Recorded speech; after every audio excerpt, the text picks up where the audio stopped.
Ayan, pagpraktisan nating ayusin itong inverter na to. Ito ay 250 watts lang yung kanyang continuous power at 500 watts yung kanyang peak power. Nasira ito noon kasi na-overload.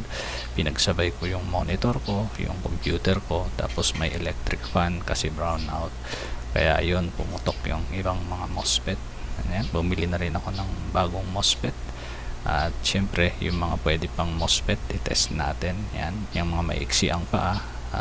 Pwede pa yung MOSFET na yan, kailangan lang nating i-test para masigurado na okay pa. Ayan, nakikita natin okay pa naman yung iba. So may tamang paraan ng pagtitest ng MOSFET para sigurado tayo, kasi kapag nailagay natin yung maling MOSFET o yung sirang MOSFET, ganun din ang mangyayari, masisira ulit yan at baka madamay pa yung ibang bagong pyesa na nilagay natin. Kaya dapat sigurado yung ating pagtitest. Yan, so salpak-salpak lang natin lahat yan. Yan, tapos lagyan natin ng konting flux para magandang mag-welding mamaya. Yan, ayan, tapos i-solder lang natin yung mga pins. Bibilisan na natin to para hindi humaba yung video. Tapos i-cut lang natin yung mga sobrang wires para hindi siya nakausli.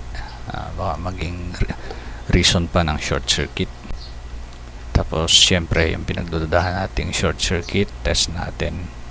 Baka magkadikit sila kasi masyadong malapit yung pins. Ngayon check natin yung mga resistor kasi minsan nasisira din daw yan. Ilagay lang natin dun sa range nung ating tinetest na resistor yung ating tester para mabasa niya. Ayan, nung natapos nga nating matest na wala namang sirang resistor, buti na lang, hindi na tayo magpapalit.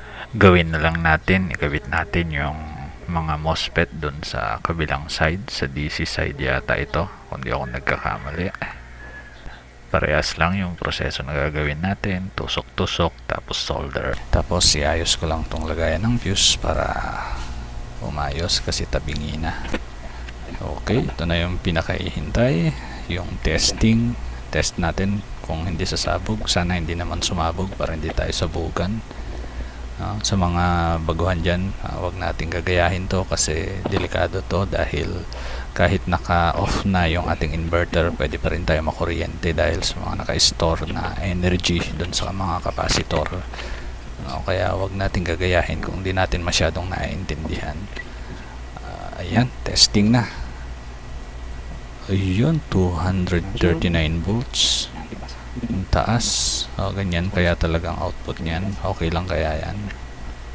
Sa susunod, i-load test natin.